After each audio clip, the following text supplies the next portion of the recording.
और हमने ले ली 5-5 एकड़ जमीन। हजारों परिवारों को बड़े बड़े घर बनाने के लिए हमने प्लॉट ले लिए, लेकिन ये लड़ाई किसान, मजदूर, मछुआरे सब ने मिलकर लड़ी। पर कितना अत्याचार मोदी सरकार करती है ये आपको बताऊं तो आपको फिर याद आएगी नंदीग्राम के आंदोलन। उस समय जब हम कलकत्ता में उपवास पर बैठे थे और रात भर फोन लगाती थी मैं लालू प्रसाद जी को, शरद पवार जी को, सबको, राष्ट्रपति भवन को, हत्या रोको, हत्या रोको। नहीं रोकी यही पूरी हत्या। आप शहादत दिवस मनाते हैं और आज भी किसान फिर शहादत दे रहे, पर आपने उस शहादत से 119 गांव बचाए। आज आपका छोटा तालाब जिंदा है, आपकी मछली जिंदा है, आपका समुद्र का किनारा जिंदा है। लेकिन आपको मालूम है अब वाराणसी से हल्दिया ऐसे वो कंपनियों के बड़े बड़े कंटेनर जो होते हैं माल ढोने के लिए, उसको इस जगह हल्दिया तक लाने वाले हैं। और उसका वर्णन वो यहाँ आकर नहीं करेंगे, वो वाराणसी में कर रहे हैं कि देखो हम कितना बड़ा काम कर रहे हैं। वाराणसी को हल्दिया से जोड़ना मतलब वो पानी में वाहन चलाना। नर्मदा में भी वही कर रहे हैं, लोग विरोध कर रहे हैं क्योंकि इससे पानी गंदा हो जाता है, पानी बचता नहीं, मछली बचती नहीं है और आजू बाजू के जमीन और गांव भी बचते नहीं है। आज वो सरदार पटेल का उन्होंने स्टैचू खड़ा किया है ना, आपने सुना होगा। सरदार पटेल कौन थे? सरदार पटेल आजादी के एक नेता थे, जैसे महात्मा जी थे, जैसे नेताजी थे, जैसे भगत सिंह थे, बहुत सारे नेताओं ने जान दे दी। लेकिन सरदार पटेल ने एक कहा था, इस देश में जो भी मजहब के नाम पर देश के टुकड़े करेगा उसको मैं कभी नहीं मानूंगा। आज वही सरदार पटेल का पुतला मोदी सरकार की पार्टी खड़ी कर रही है और दूसरी बाजू मध्य प्रदेश में महात्मा गांधी जी की हत्या जिन्होंने की, नथुराम गोडसे, जो केवल अंधभक्त थे और धर्म नहीं अधर्म मानते थे, उनकी यात्रा, उनके सम्मान में वो निकल रहे हैं। तो आप सोचिए कितना झूठ बोलती है ये सरकार, कितना झूठ दर्शन देती है। और चुनाव के पहले ऐसी भ्रामक प्रचार की बात खास सब जगह पहुंचती है। आज इसीलिए नंदीग्राम में आकर हमारा फर्ज बनता है कि हम आपको दिल से ऐलान करें कि नंदीग्राम के आंदोलन में कभी हमने देखा नहीं किसान, मजदूर, गरीबों को तोड़ तोड़ कर टुकड़े टुकड़े करना चाहते हैं, जिसके कारण आगे अगर वो आ गए सत्ता में तो वो आपकी भूमि, आपकी पानी, आपकी मछली सब कुछ तत्काल छीन देंगे। उनमें यही ताकत है कि वो कंपनियों को लेके आते हैं। वो एक ही सलीम कंपनी थी इंडोनेशिया की, आज हजारों कंपनियां उन्होंने देश में सब जगह ला के रखी है। आज शिक्षा में ला के रखी है। यहाँ बंगाल आपका बचा हुआ है अभी तक। हमारे यहाँ आके देखो, मध्य प्रदेश में भाजपा सरकार ने 9000 सरकारी स्कूल बंद कर दिए। ये जो नई शिक्षा की नीति आई है वो भी अंबानी और बिरला ने बनाई हुई नीति है और उसके आधार पर ये सरकारी कामकाज खत्म करके कंपनियों के स्कूल, कंपनियों के हॉस्पिटल सब कुछ खड़े कर रहे हैं। जो बड़े बड़े हाईवे और फ्लाईओवर बनाते हैं, नंदीग्राम की एक रेल नहीं पूरी करने दी सुवेंदु भाई ने, उसका दोष सुवेंदु जी पर ही जाता है। ये सब जानकर मैं आपको बता रही हूँ। तो आप समझ लीजिए कि रेल का मंत्रालय भी उनका है और आज वो रेल भी बेचने जा रहे हैं। लेकिन वो बोलेंगे तो ये कि आपका विकास होगा, आपके लिए विकास की योजना लाएंगे। कौन सी योजना? इसके नए नाम तो अमित शाह ने घोषित किए हैं और कुछ कहने की जरूरत नहीं है। लेकिन आप समझिए कि ये लोग वही है, एक बार टुकड़े कर दिए, लोगों को एक दूसरे से अलग कर दिया, उनकी एकजुटता को खत्म कर दिया कि फिर वो आपके हाथ में जो भी होगी प्रकृति, आपकी संस्कृति, आपकी एकता का शक्ति ये सब छीन लेंगे, उसके बिना वो नहीं छोड़ेंगे। आज देश में किसान क्यों जाग उठा है? किसान विरोधी कानून में क्या मुख्य बात है? यही मुख्य बात है कि शिक्षा में आपने कंपनी लाई और कंपनी के बड़े बड़े स्कूल लाखों रुपयों की फी लेते हैं, तो गरीबों के बच्चे गरीब ही रहते हैं, अनपढ़ ही रहते हैं, और बेटियों को तो घर में बिठाया जाता है। लॉकडाउन में तो कितने बेटियों के बाल विवाह हो गए कि बेटी अब ऑनलाइन तो मैं तुमको नया फोन देकर नहीं पढ़ा सकता, तो घर बैठ जाओ।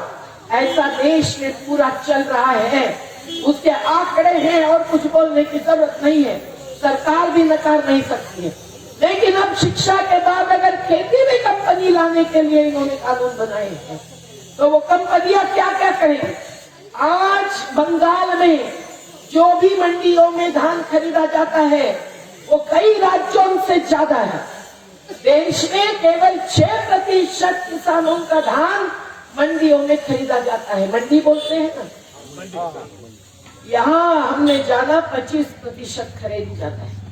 हम चाहते हैं और मंडियां सरकार की बढ़े और हर मंडी में MSP यानी सरकार दाम तय करे हर उपज का, केवल धान का नहीं, केवल हमारे गेहूं का नहीं, केवल कपास का नहीं, दूध का भी, फल का भी, सब्जी का भी। नंदीग्राम तो सब्जियों से भरा पूरा हमने देखा है। अपने बाड़ी बाड़ी पर सब्जियां आप पकाते हैं। और माछ पर कितना बड़ा धंधा चलता है, पर सही मछुआरे को मिलना चाहिए, केवल शुभेंदु को नहीं मिलना चाहिए। वो माछ की कीमत भी सरकार ने तय करनी चाहिए। चाय बागान जहां अभी मैं जाके आई, 3 दिन वहां थी, क्या देखा? 176 रुपया के ऊपर 1 रुपया नहीं मिलता है। चाय पत्ती का भी दाम तय होना चाहिए और मजदूर की मजदूरी भी तय होनी चाहिए। लेकिन उसके लिए कानून लाना किसान ने अब तय किया है कि वो लड़ेंगे। उन्होंने ये 3 कानूनों में ये नाम ही नहीं लिया MSP का। MSP मतलब कम से कम दाम। अब कम से कम दाम किसान को और ज्यादा से ज्यादा दाम अडानी और अंबानी। ये भी कितनी विभत्स बात है। फिर भी आज गौतम अडानी रोज 384 करोड़ रुपए कमाते हैं, रोज। मुकेश अंबानी की रोज की कमाई 1000 करोड़ से ज्यादा है। ये जाहिर बात है, लेकिन तब भी उनको अभी और जमीन दे रही है मोदी सरकार, पोर्ट दे रही है, बंदरगाह वो दे रही है, एयरपोर्ट भी दे चुकी है। और ये सब इन्होंने लॉकडाउन में किया। लॉकडाउन का फायदा उठाया लोग, लॉकडाउन में, और कंपनियां बिल्कुल बाजार में। तो ये रोजगार खत्म करके बाजार उनका बढ़ा रहे हैं। ये मुनाफा कमाने के लिए उनको छूट दे रहे हैं कि वो अनाज उनके गोडाउन में रखे।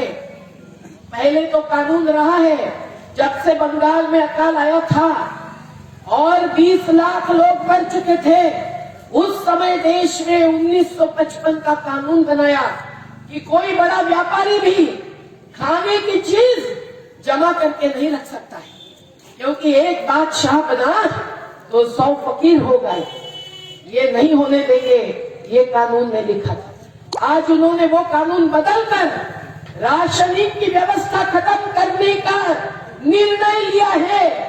चुनाव तक वो रुके हैं, चुनाव के बाद वो राशनिंग बंद करेंगे और उनका कहना है कि हम अकाउंट में थोड़े पैसे डालेंगे। आपको 15 लाख रुपए मिले क्या? तो वो 15 लाख अभी फिर से देने की बात करेंगे। लेकिन साथियों, ये तीनों कानून कंपनियों के लिए ही बनाए हैं। उनका फायदा, उनका मुनाफा ज्यादा बढ़ाना है। आपका राशन, आपकी अन्न सुरक्षा खत्म करनी है। और उनको कुछ भी लगता नहीं है कि दिन दिन में, रात रात में वो जमीनें किसानों की खींचकर अपने जमींदारी बढ़ा रहे हैं। तो ये नई जमींदार है और इनके दलाल बनकर ही जो खड़े होते हैं चुनाव में, तो चुनाव के पहले तो यही करेंगे कि सबका साथ, सबका विकास। लेकिन आपको मैं कहूं कि आपके नंदीग्राम के आंदोलन के बाद हम 165 संगठनों के लोग दिन में और रात में भी जंतर मंतर पर रहे। रात को भी मैं नहीं गई कहीं, और जंतर मंतर में रहकर उस समय की सरकार कम से कम हमारे साथ बातचीत करती थी। यहाँ उस समय भी बातचीत नहीं होती थी। आज तो मोदी सरकार कोई बातचीत करना ही नहीं चाहती संगठन के साथ, बस वो जेल में डाल देते हैं। जो भी सवाल करते हैं उनको जेल में डाल देते हैं। तो भ्रष्टाचारी चुनाव में कैसे खड़े होते हैं? वो तो जेल में होने चाहिए थी, लेकिन वो आज आपका वोट मांगने के लिए आए। बहुत भ्रष्टाचार करके फिर शुभेंदु ने अपना मार्ग तय किया, अपनी मंजिल बदल दी, क्योंकि वो अवैध रेत खनन के जो ट्रक में जो माल जाता था, क्योंकि ट्रांसपोर्ट वर्कर की यूनियन हमारे साथ जुड़ी है, तो हम जानते हैं वो 1 करोड़ लोग शुभेंदु के खिलाफ क्यों हो गए, क्यों गुस्सा करते। वो थे दूसरी पार्टी में, लेकिन उसकी कमाई उनके पास जाती थी, ऐसा हमारे वर्कर्स का कहना है। तो साथियों, ये भ्रष्टाचारी आज जब फिर राजनीति में आते हैं और सुरक्षा पाते हैं, लेकिन चुनाव के बाद देश की और जनता की सुरक्षा खत्म करते हैं, छीन लेते हैं। आप ध्यान में रखना कि फिर से नंदीग्राम को वो लड़ाई लड़नी न पड़े जो आपको पहले लड़नी पड़ी थी। आज बच्चे युवा हो गए, उनको फिर बताएंगे आपकी करियर, आपको विदेश जाना होगा, विश्व गुरु बनाना होगा। अरे आप विश्व गुरु बनकर क्या करते हैं? क्या किया लॉकडाउन में? 40,000 करोड़ रुपए का धन मोदी जी ने 9 बैंकों से लाया, जो विश्व की बैंक है। विश्व बैंक नाम तो आपने सुना होगा, उसको हमने नर्मदा से हटाया। पूरे उनको खोल खोल करके, वो नर्मदा में पांव नहीं रख सकते, पर हल्दिया में रख सकते हैं। पूरे देश भर रख रहे हैं। ऐसे 9 बड़े बड़े बैंक जिनमें अमेरिका का पैसा सबसे ज्यादा होता है, और उन बैंकों से इन्होंने कर्जा लिया है। कर्जा 40,000 करोड़ की लॉकडाउन में जिसकी नौकरी गई है, जिसका धंधा गया है, दुकान खुली हो तो भी कोई खरीदने वाला नहीं है, तो उन सबको हम पैसा दे देंगे, उनके बैंक अकाउंट में डालेंगे। एक भी अकाउंट में एक भी पैसा नहीं डाला। 40,000 करोड़ रुपए कहाँ गए, इसका कोई हिसाब नहीं दिया। और एक काम किया मोदी जी ने, देश में जब आपदा आती है, जब बाढ़ आती है, भागोन, गंगा भागोन के क्षेत्र में, मालदा में, पंचानंदपुर में, नौदिया में, हर बार जा जाकर हम लोगों ने लोगों को इकट्ठा किया, तो कुछ उनके घर बच गए और कुछ वो तटबंध जो बांधते थे उसको रोक दिया। अब जाकर भागोन आता है, निकल जाता है। लेकिन आज भी हम देख रहे हैं कि ऐसी आपदा में जब बाढ़ आती है, सूखा होता है, अकाल आता है, किसान बर्बाद होता है, कभी मच्छी मार बर्बाद होता है, लेकिन उसको सरकार कोई नुकसान की भरपाई नहीं देती। लेकिन ये नुकसान भरपाई के लिए मोदी जी ने एक अलग फंड बनाया, प्रधानमंत्री फंड। और जब उस फंड को मुंबई के हाईकोर्ट में केस लगाकर सुलझे समझे लोगों ने पूछा कि ये फंड किसका है, सार्वजनिक है, सार्वजनिक को क्या बोलते हैं, सार्वजनिक है कि निजी फंड है, तो ये लटपटा गए। आखिर इनको जवाब देना पड़ा, सच बोलना पड़ा, हाईकोर्ट में झूठ बोलकर नहीं चलने वाला कि ये निजी फंड है। उसमें 10,000 करोड़ रुपए इकट्ठे किए। ये टाटा, बिरला, क्या अडानी, अंबानी, सबने प्रधानमंत्री केयर फंड में पैसा डाला। अभी पता नहीं वो फंड कहाँ गया। ये फंड की जरूरत नहीं थी, सरकारी फंड था। जब बाढ़ आती है, जब भूचाल होता है, तब मदद करने के लिए, लेकिन इन्होंने हर चीज प्रधानमंत्री के नाम से शुरू की। प्रधानमंत्री फसल बीमा योजना, क्या मिलता है फसल बीमा से? हर जिले से, महाराष्ट्र की बात बताऊं, जहां अभी तक उनकी सरकार थी, पर लोगों ने पलट दी और दूसरी सरकार लाई। झारखंड में भी उनकी सरकार थी, पर लोगों ने पलट दी। अभी कल मुझे झारखंड की एक अच्छी कार्यकर्ता मिली थी, केयानी, उसने बोला अभी हम सांस ले सकते हैं झारखंड में, नहीं तो हम सांस नहीं ले सकते थे। कोई भी कार्यक्रम ऐसी मीटिंग भी करने जाए तो तत्काल रोक देते हैं। आज वही मध्य प्रदेश में शिवराज सिंह चौहान की भाजपा की सरकार करती है, बराबर शहरों में लॉकडाउन करती है और ऐसी जगह पर आंदोलन जहां होने वाला है वहां कोई कार्यक्रम नहीं करने देते हैं। ये जो इनकी जनतंत्र को खत्म करने की साजिश है, ये बहुत भयंकर साजिश है। ये सुप्रीम कोर्ट में भी किस प्रकार से दबाव प्रभाव बनाते हैं ये हमने देखा है, जाना है। तो साथियों, किसानों के विरोध में कानून बनाते समय भी इन्होंने कहा है कि अगर किसी कंपनी ने किसान को फंसाया तो किसान कोर्ट में नहीं जा सके। अरे ये देश तुम्हारे बाप का है, ये देश हमारा है। इस देश का संविधान कहता है किसी भी कोर्ट में जाने को रोक नहीं सकते हैं, लेकिन कानून में ऐसा लिखा है।